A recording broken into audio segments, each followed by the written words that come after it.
Hello and welcome back to Cursed Creativity. I'm your host, Helios or Elias, and today we're switching it up a bit. We've talked about a movie, redesigned a video game, read some Reddit stories, and today I'm going to be talking about my own story. If you follow me on TikTok, then you probably know that I'm writing a show called Project Curse that I've been working on for about 3 years. I'm still in very pre-production, but I wanted to talk about it today. So when I came up with the idea for this show, it was very different. The first thing I did was draw 4 of the characters in a little lineup. Since then, their designs, stories, and world have all been drastically changed. So I just wanted to redraw this with their current designs and stories. Their designs have been changed again since I drew this about a month ago, but this took me 20 hours and I'm not redoing it. These characters are named Keston, Ribbons, Eris Foster, and Victor, respectively. This story is still in the very early stages, despite how long I've had it, and I particularly struggle with writing Victor, because he's the least like me. In fact, he actually represents some things I've gone through from the opposite perspective. I've struggled really bad to decide how I want to portray him, if I want him to be sympathetic or not, if I want him to get redeemed or not. I currently have no clue, but I know Victor is going to be a very complex character to write. On the contrary, Keston is the easiest for me to write because he and I'd say Foster are the most like me, and therefore the easiest to understand. Each of these characters, their entire cast, and their whole story are extremely near and dear to my heart, and I'm very excited to start sharing it properly. So today I redrew the first ever lineup I did with these 4 characters. Again, I want to say with their current designs, but they have been updated since, but I'm not redrawing this anytime soon. So while I show you this drawing, I'm going to be telling you about these 4 characters, who they are, and what part they play in their story.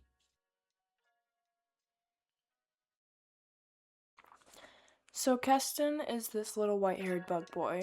He's our main character along with Victor. Keston is the sweetest guy you'll ever meet.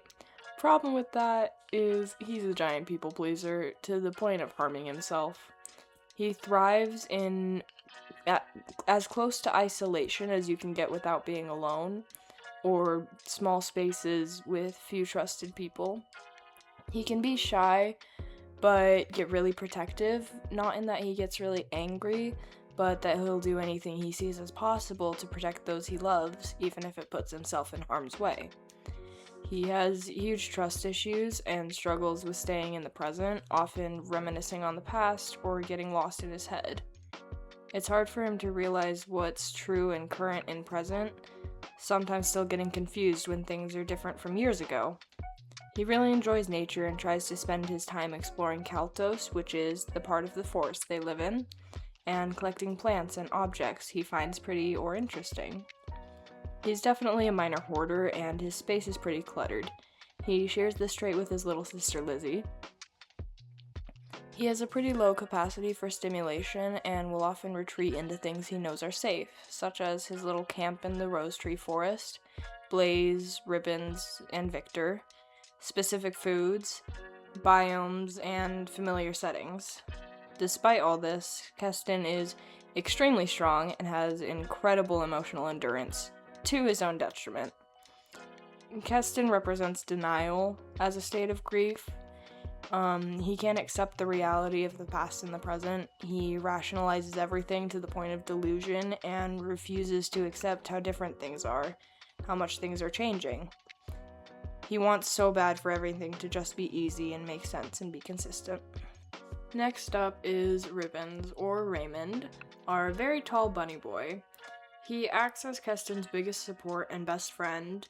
In fact, Keston is one of the only people Ribbons spends his time with, one of the only people he trusts.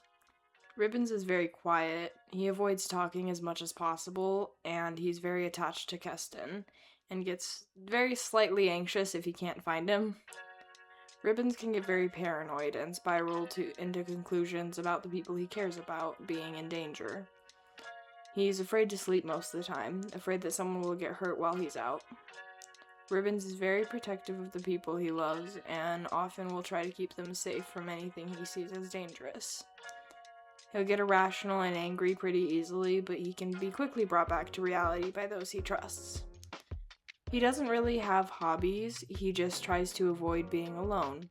He dissociates a lot, and his dissociation leads to spirals, so he tries to keep someone or something real within his line of sight. He got to Kaltos a bit before Keston, and was really angry and scared for a while. But when Keston arrived, he saw this little guy who had been through hell and was more horrified than him. Ribbons latched on fast, and instantly labeled himself as Keston's protector. Keston doesn't like fully being alone most of the time, and feels comforted by Ribbons' silent, calming presence. Ribbons was hurt a long time ago and lost his best friend. He doesn't see Keston as a replacement, but he does see him as a do-over, a chance to succeed and protect who he loves. He's also low-key a himbo. He's kind of silly, but it's entirely unintentional. He tries to be all brave and mysterious, but he can't help getting excited when Keston gets excited, or be clueless, or entirely failing to play it off. Next up is Foster. Foster is a bit of a special case. She's Blaze's assistant, and he represents acceptance. AKA, he's the most mentally stable. Like, still fucked up, but slightly less. Foster works with Blaze to find a cure or medicine or treatment or whatever for the NTM, which is the Night Terror mutation, which I will explain further in the plot section of this video. In their spare time, they dance, like, a lot. See, Foster is very nonchalant, however, she despises stillness and silence. He gets extraordinarily restless. If she's still, there has to be noise, no exceptions. He finds comfort in making others happy, so they like to throw parties in the ruins. They find anything to celebrate, even the smallest things, just for an excuse to make others smile and relax. She doesn't like being alone because then they have to create their own ambience. They have to rely on themselves for it. He really likes being near rushing water because he can sit still for a while. They're very friendly to everyone, but don't open up unless asked for it. Or if he feels like it would help a situation. She assigns herself as the group therapist and learns everyone's individual best comfort methods. He memorizes every detail he learns about his friends and thinks very logically. Despite this, they have extraordinary emotional empathy. Because he makes himself the group's rock, she doesn't much know how to express herself. So he often talks to himself or just goes into the woods and screams.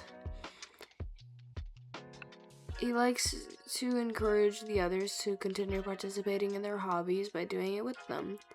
They also love learning new things, and you can often find them doing any craft you can think of. And last but not least is our second main character, Victor. Fun fact, Victor and Keston are exes, and everything between them is so complicated you have no idea. Victor is a very anxious person. He doesn't really get angry, but he gets paranoid and irrational. He hallucinates mildly and spirals into delusion pretty often. He has very strong separation anxiety and abandonment issues, and he despises the idea of being alone, but almost forces himself to be. He makes himself believe that because he had, in his mind, failed to protect Keston, he doesn't deserve him, to even be around him. But he can't help himself. He tries to get to know the others and find hobbies, but he's always on edge and worrying about Keston unless he knows exactly what's going on with him. And he had spent 2 years away from him without any idea what had happened, and that time away has made his anxiety 1,000,000 times worse. Victor had a bad relationship with his family, and he struggled to make friends. Aside from his mom, Keston was all he had.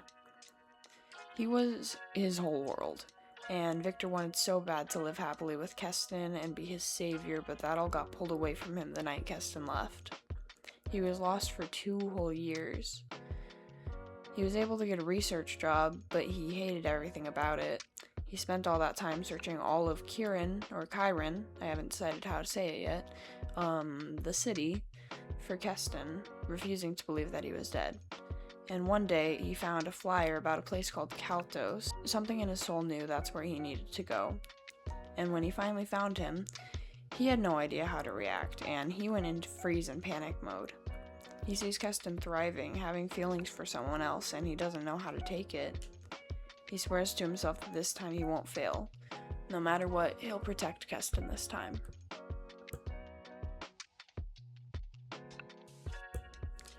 So, funny story, the cast is a lot bigger than that, so I'll give a quick rundown of the other characters in order of how big of a role they'll play in the story.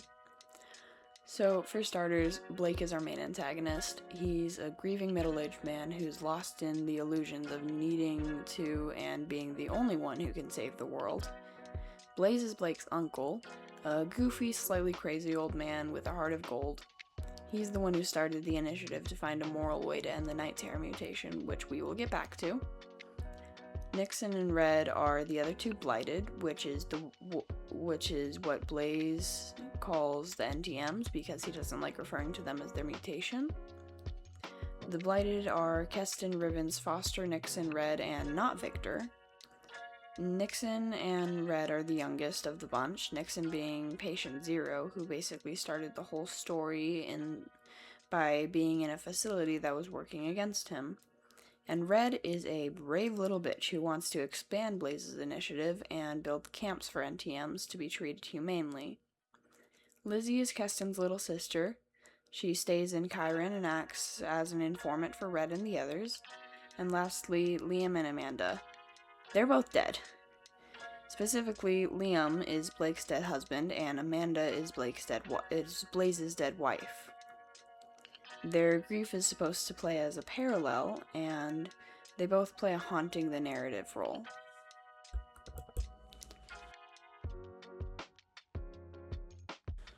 Project Curse takes place in a fantasy world filled with mythical creatures and plants.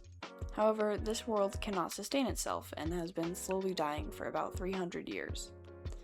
Part of the planet no longer grows anything or inhabits any animals, and worst of all, the planet's slow death began to affect the human population about 50 years ago. Humans are not the only type of people on this planet. There are also what are called daydreamers, which are humanoid beings with magic and much longer lifespans. The planet's decay has not affected them yet. But in the last 50 years, a growing percentage of humans have born with a genetic mutation which was given the name the Night Terror mutation, or NTM.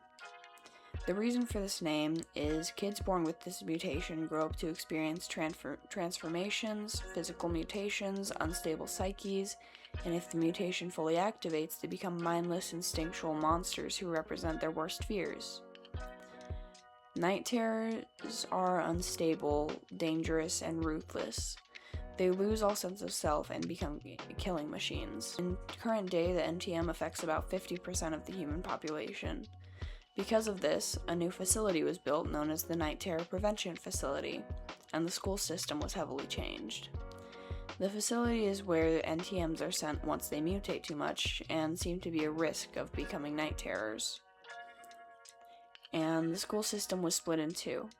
The NTMs and humans were kept in separate courses. The daydreamers in charge feel like NTMs can't handle certain things, so they steered away from pretty much any courses besides research, engineering, and botany.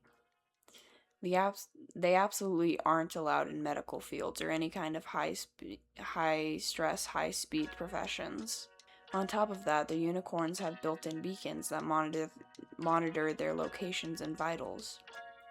One day, a very specific daydreamer was killed by a night terror. His husband, who was an engineer, did not take kindly to this, but tabling that for a moment. In the facility works another daydreamer. His name is Blaze, and over time he sees how poorly the NTMs are treated. How once they're there, they're marked as no longer savable. They become test subjects and lab rats until they're pushed too far and killed. Blaze is the uncle of the Daydreamer's husband. Okay, I'm just gonna say names. Liam is the Daydreamer that was killed, Blake is his husband, and Blaze is Blake's uncle. One day, Blaze takes a young NTM who was set for death, and his wife Amanda and Blake, and the young NTM Nixon, and they leave the city of Chiron and begin the long trip to the other side of the world, to a place called Kaltos, the part of the world that is the most alive and has the most resources. Blaze and Amanda decide that they'll go back and forth and save as many NTMs as they can, while Blaze tries to find a cure to manage the mutation far, far away from the people who would rather just kill them off. Now back to Blake. He was not okay after Liam's passing. He began to hallucinate and came to the conclusion that reviving the world is the only way to stop the night terrors from being born. And he believes that the only way to revive the world is a power source, a battery. But since none exist, he would have to make one. Back in Chiron, there lives a couple, a human and an NTM, Victor and Keston. Because Keston is an NTM, Victor is extremely protective of him and really controlling. He makes Keston stay home because he believes that Keston's mutations are too visible and that he would be sent to the facility instantly. One day, something really, really bad happens that causes Keston to run away. When he does, he encounters Amanda, who brings him to Kaltos. And the main story takes place about 2 years after Keston leaves. And Blake has found his power source.